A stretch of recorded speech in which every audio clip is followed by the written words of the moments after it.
Hello students, आज हम पढ़ने वाले हैं क्लास 10th का बायोलॉजी का चैप्टर हेरिडिटी एंड एवोल्यूशन, जो कि अब हो गया है हेरिडिटी एंड जेनेटिक्स।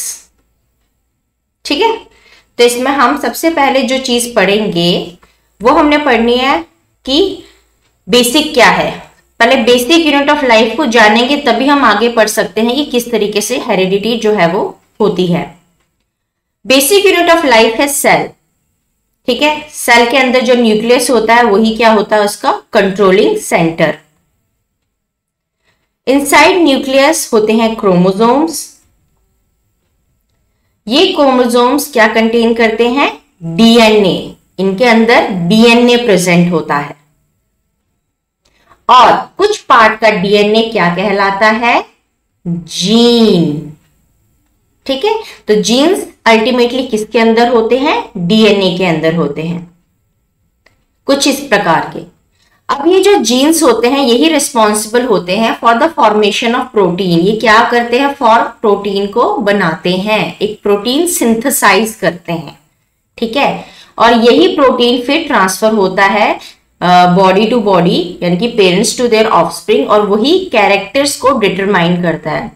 ठीक है, तो बॉडी में जो प्रोटीन जीन सिंथेसाइज करते हैं वही डिटरमाइन करते हैं कि बॉडी में किस तरह के कैरेक्टर्स जो हैं वो डेवलप होते हैं।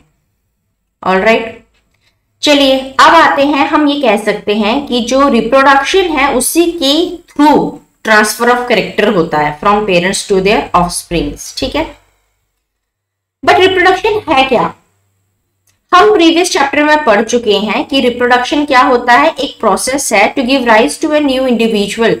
ठीक है, एक नए इंडिविजुअल का जन्म होना फ्रॉम देयर पेरेंट्स, जो सिमिलर होते हैं, पेरेंट्स की तरह भी सिमिलर होते हैं या उनमें कुछ कुछ डिफरेंसेस हो सकते हैं। ठीक है, तो एक नए इंडिविजुअल का जन्म होना उनके पेरेंट्स के द्वारा, वो रिप्रोडक्शन होती है।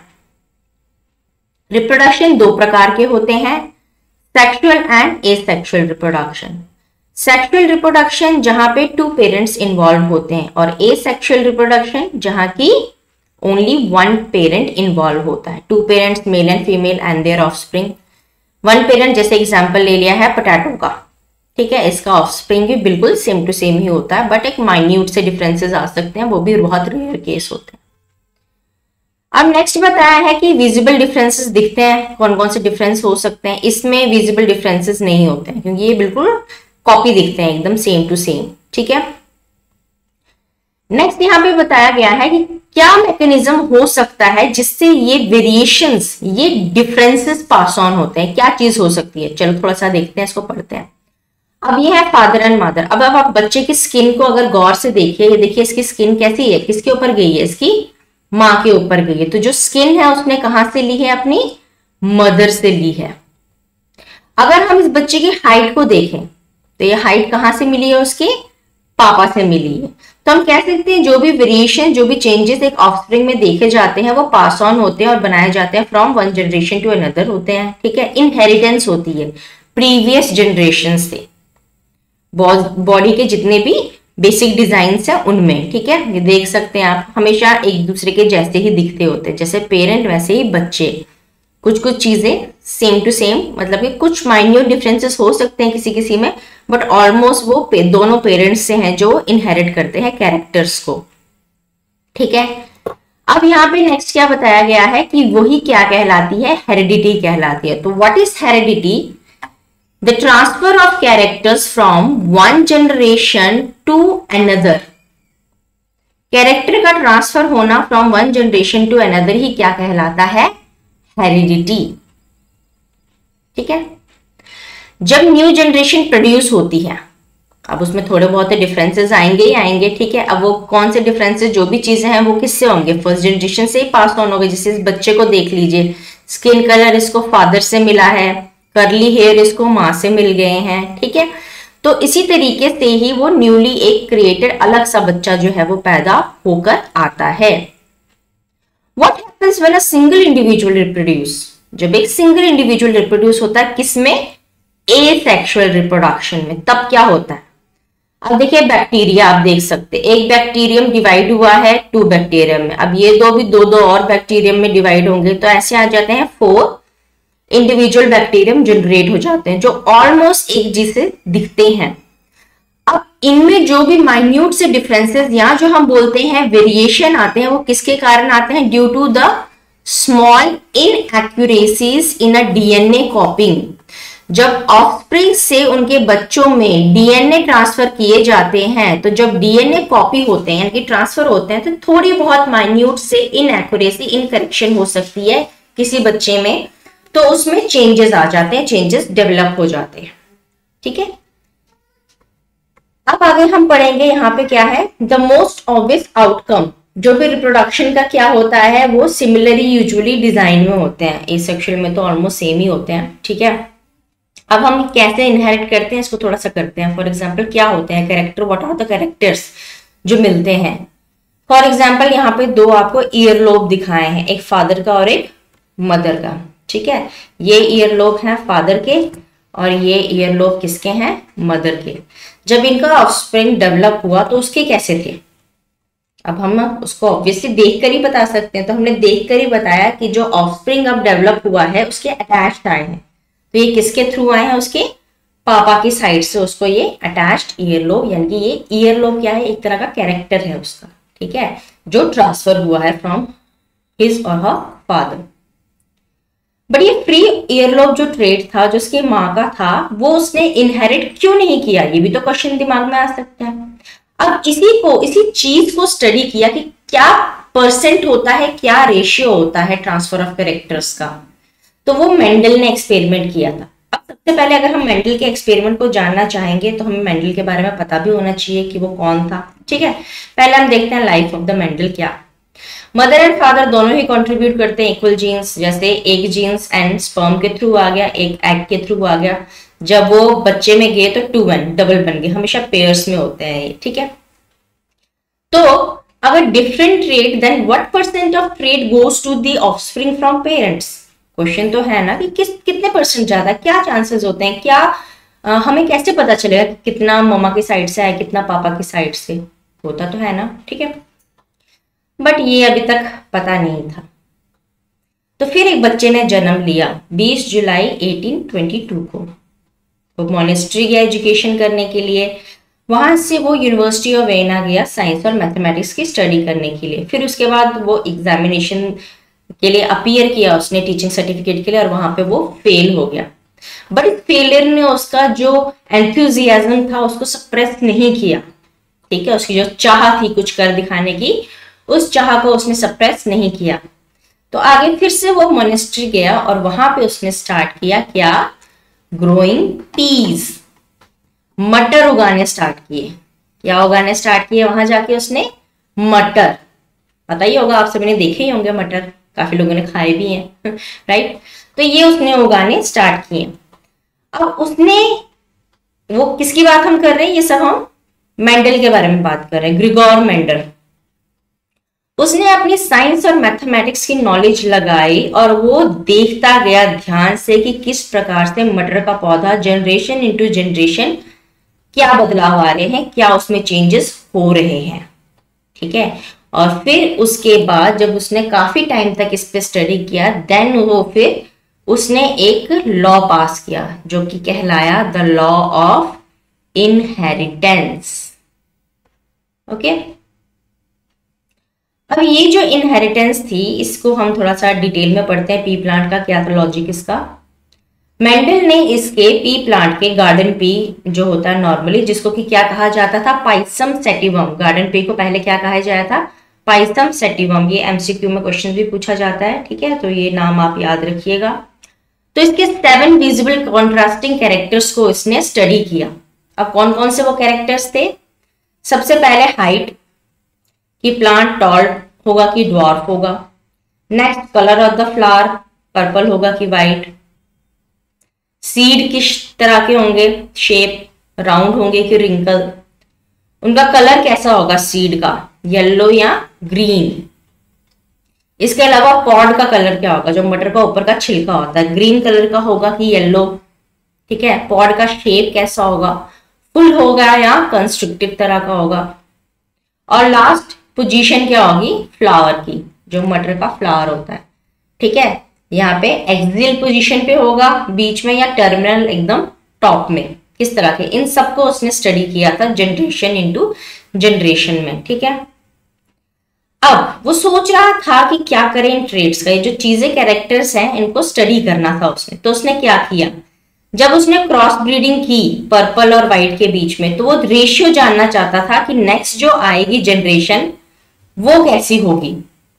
ठीक है, कितने परसेंट जो है वो ट्रेड ट्रांसफर होते हैं। तो धीरे उसने सारे कैरेक्टर्स का क्रॉस ब्रीडिंग करना स्टार्ट किया। ठीक है, बहुत से पी प्लांट को उसने क्रॉस ब्रीडिंग किया। अब उसने सबसे पहले वन पेयर ऑफ कैरेक्टर्स को किया था, जैसे फॉर एग्जांपल हाइट को कर दिया, एक टॉल और ड्वार्फ के बीच में उसने क्रॉस ब्रीडिंग करवा दी, only one pair at a time. तो उस तरह की क्रॉस ब्रीडिंग को क्या कहा जाता है, मोनो हाइब्रिड क्रॉस। क्या कहा था उसने उसको, मोनो हाइब्रिड। मोनो का मतलब ये मोनो हाइब्रिड क्रॉस, मोनो का मतलब होता है वन और हाइब्रिड मतलब दो डिफरेंट कैरेक्टर्स का मिक्सअप कर देना। ठीक है, only one pair at a time. तो फर्स्ट जो क्रॉसिंग के बाद जो रिजल्ट आता है, यानी फर्स्ट जनरेशन का जो आता है उसको P1 जनरेशन, यहाँ में क्या कहते हैं, हमारी बुक्स में लिखा गया है F1 generation, first filial generation. ठीक है, वो निकलती थी। चलो देखते हैं मोनो हाइब्रिड क्रॉस में हुआ क्या था आखिरकार। मोनो हाइब्रिड क्रॉस में उसने क्या किया, पहले एक टॉल और एक ड्वार्फ प्लांट को लिया, उनके बीच में क्रॉस ब्रीडिंग करवाई। तो उसने देखा फर्स्ट फीलियल जनरेशन में चारों के चारों प्लांट टॉल निकले। ठीक है, जब दो प्लांट्स के बीच में क्रॉस ब्रीडिंग कराए, एक छोटा है एक बड़ा, लेकिन फर्स्ट जनरेशन में वो चारों के चारों निकले टॉल। फर्स्ट जनरेशन कहने का मतलब क्या है, जैसे दादाजी के बाद आपके पेरेंट्स वो होते हैं फर्स्ट जनरेशन, और आपके पेरेंट्स के बाद आप लोग आगे सेकंड जनरेशन। तो जब फर्स्ट जनरेशन में इस कैरेक्टर को देखा गया, वन कैरेक्टर का जब देखा गया, तो फर्स्ट जनरेशन में सारे टॉल निकले। ठीक है, अब वो सोचने लगा कि डॉर्फनेस वाला कैरेक्टर का जीन कहाँ गया, वो गायब हो गया क्या। तो ये स्टडी करने के लिए अब उसने जो फर्स्ट जनरेशन के रिजल्ट आए थे उनमें से दो प्लांट लिए और उनके बीच में क्रॉस ब्रीडिंग की, और फिर जो सेकेंड जनरेशन का रिजल्ट आया उसमें उसने देखा क्या, 3 टॉल आए और एक ड्वार्फ आ गया।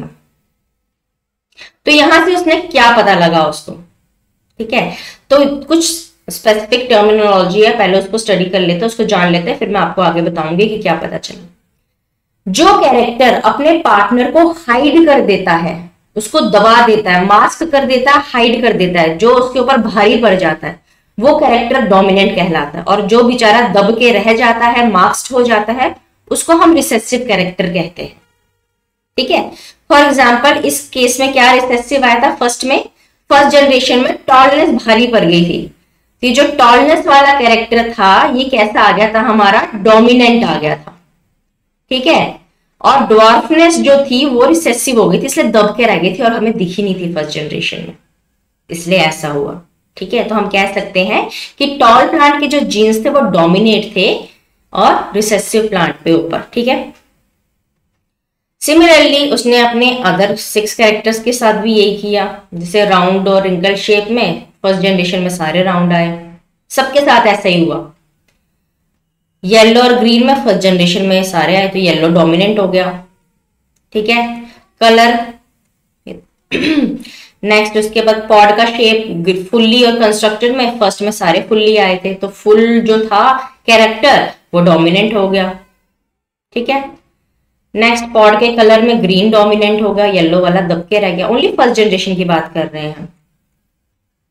कलर में भी रेड और व्हाइट के बीच में किया था, यूजुअली मैंने आपको पर्पल और व्हाइट बताया था, फिलहाल हम रेड और व्हाइट कर लेते हैं यहाँ। तो रेड और व्हाइट के बीच में किया तो सारे रेड आए। ठीक है, और सेम पोजीशन में एक्सियल और टर्मिनल थे, तो फर्स्ट जनरेशन में सारे एक्सियल आए, तो एक्सियल वाला क्या आ गया, dominant over the terminal position of the flower.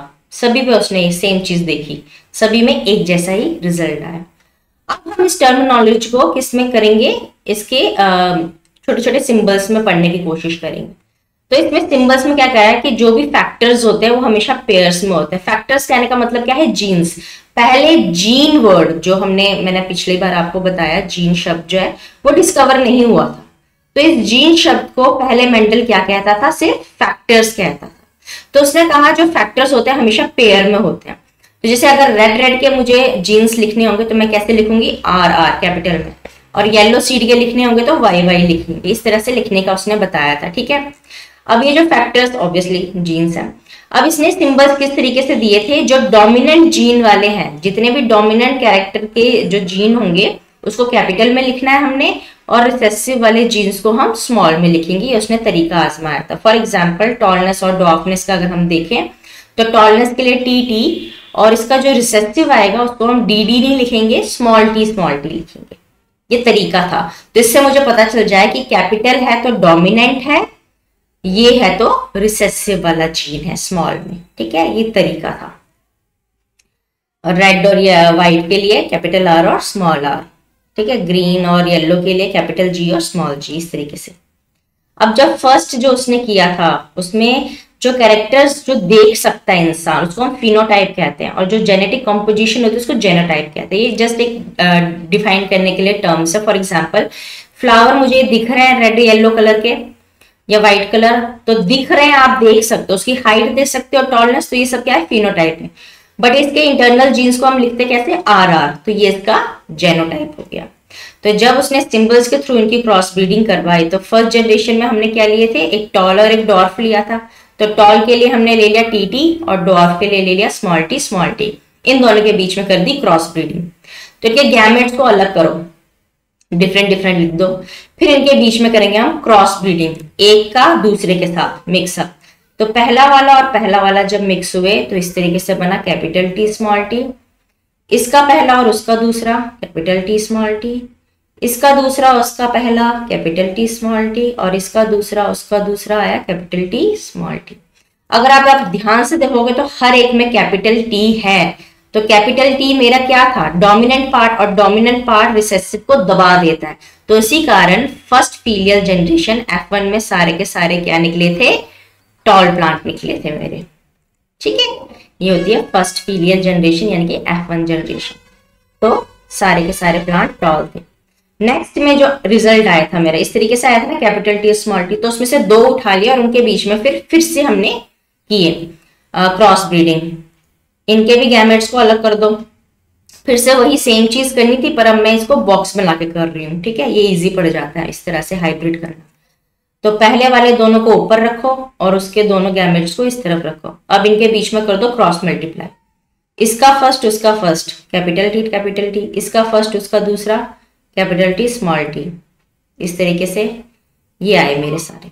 अब आप ध्यान से देखोगे तो क्या है, इसमें रेशियो किस तरीके का बन रहा है, इसमें टी है कैपिटल तो ये टॉल बनेगा, इसमें भी कैपिटल टी है ये भी टॉल बनेगा, इसमें भी कैपिटल टी है इसमें टॉल, इसमें एक भी कैपिटल टी नहीं है, दोनों छोटे हैं, तो ये प्लांट क्या बन गया मेरा, डॉर्फ। इसी तरीके से 3 प्लांट मेरे टॉल आए और एक डॉर्फ आया, तो मेरा रेशियो बना 3:1, 3 टॉल एंड 1 डॉर्फ,